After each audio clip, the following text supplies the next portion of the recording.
po himayin ang usap-usapang pagpapalit ng liderato sa Senado, makakausap po natin via Zoom ang political analyst na si Ronald Llamas. Magandang umaga, Sir Ronald. Magandang umaga, Angela. Happy birthday muna. Ay, salamat, salamat. Alright, ano po ba nangyayari ngayon dito sa Senado? Sa tingin niyo po ba itong pagre-resign ni Senator Ping Lacson bilang chairman ng Senate Blue Ribbon Committee ay nangangahulugan na may mamumuno na namang o namumuo na namang Senate coup?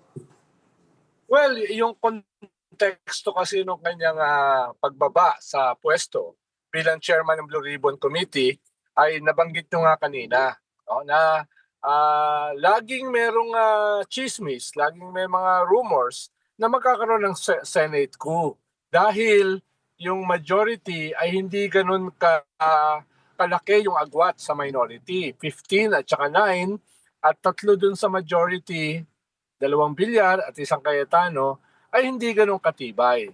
At merong ilang mga senador na may mga grumblings. Halimbawa, sinabi ni Senator J.B. Ejercito na pinag-iisipan niyang umalis sa majority dahil nga ang iniimbestigahan, imbis na yung real culprits, exact words niya, ay yung mga senador.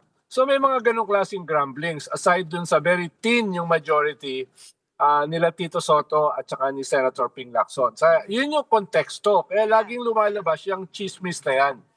Lumabas yan more than 2 weeks ago eh. Tapos ngayon lumalabas ulit. Pero duda ako kung yan ay mangyayari halimbawa today.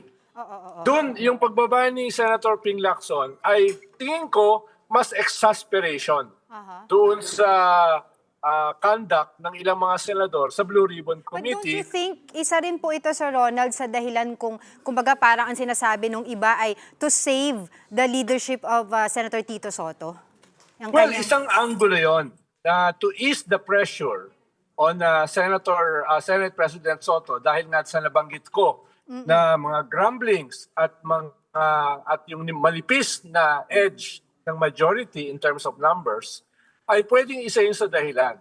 Pero from my vantage point, dahil nga wala namang possibility or wala namang probability na magkakaroon ng Senate coup today or anytime sooner, ay mas yung dahilan ni Senator Ping Lacson ay dahil as chairman ng Blue Ribbon, you have to maintain a proper decorum. At medyo asar siya, sinabi naman niya publicly, dun sa ilang mga senador na sa Blue Ribbon na pushing their weight around. So tingin ko mas yun ang dahilan na gusto niya na as a senator, not as a chair, mas kaya niyang sagutin ng sharply yung mga senador na yan, rather than as chair. No? Pero Sir Ronald, sa tingin niyo po ba, saan po ba banda dismayado? Kasi sinasabi nga po ni Senator Ping Lacson na nakikita niya yung pagkadismaya ng kanyang mga colleagues dun sa kanyang papatakbo, no, bilang chairman ng Senate Blue Ribbon Committee. Pero saan banda yon? Ito po ba ay maaaring tignan dahil mas maraming senador ang nai-implicate dito sa kanyang investigation? Well, definitely. No, definitely. At doon nga yung pinanggagalingan ng grumblings. Pero naasar din siya dahil ang tingin niya, yung ibang mga senador, ang dinedepensahan yung mga tawag dito, mga contractors katulad ng Diskaya.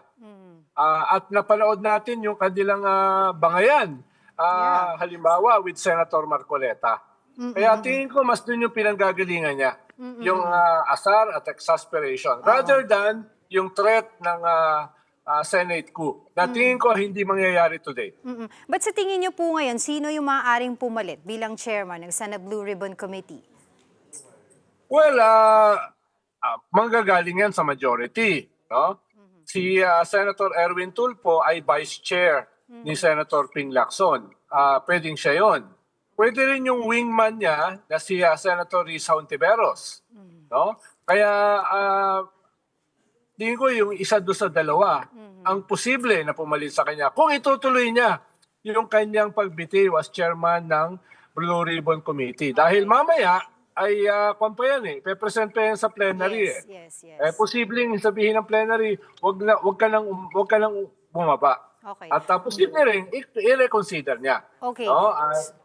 Sir, paano po itong sinasabi, yung panawagan ni Senator Alan Peter Cayetano? Siya po ay isang abogado. Alam niya po kung ano ang tama o mali na nasa konstitusyon. Ang kanya pong panawagan ay snap elections. Ano po ang pananaw niyo dito?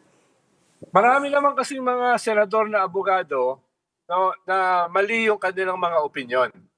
No? Kaya not necessarily abogado siya, tama yung kanyang opinyon. Hindi ko alam kung nasa batas yan yung snap election na yan. No? Dahil nung nangyari yan nung panahon ni Marcos, Hindi iba pa yung 1987 Constitution. hindi, no, 86, no, Okay, 85, nagtawag siya ng snap election. Iba yung iba yung political situation at saka political system noon. Parang authoritarian rule. Kaya posible niyang gawin yon. Ngayon, hindi ko alam No? Hindi ko alam na posible yan. No? Kaya tingin ko ay medyo improbable yung proposal na yan ni Senator Alan Peter Cayetano. Ikalawa, ay yung dahilan niya dahil sa disenchantment ng mga tao sa ating mga politiko, kasama siya dun sa tatamaan ng disenchantment. Right. Lalo na nung sila yung nagpapatakbo ng Senado ni Senator Chis Escudero. Kaya medyo malabo yung dahilan. Okay, marami pa po kaming gustong itanong but unfortunately we don't have much time. But sa susunod po ulit, maraming salamat sa inyong oras, Sir Ronald Llamas. Mga kapatid, Angela Lagunsad Castro po para sa komprehensibo at makabuluhang balitaan at talakayan. Mag-follow at subscribe na sa social media pages ng News 5.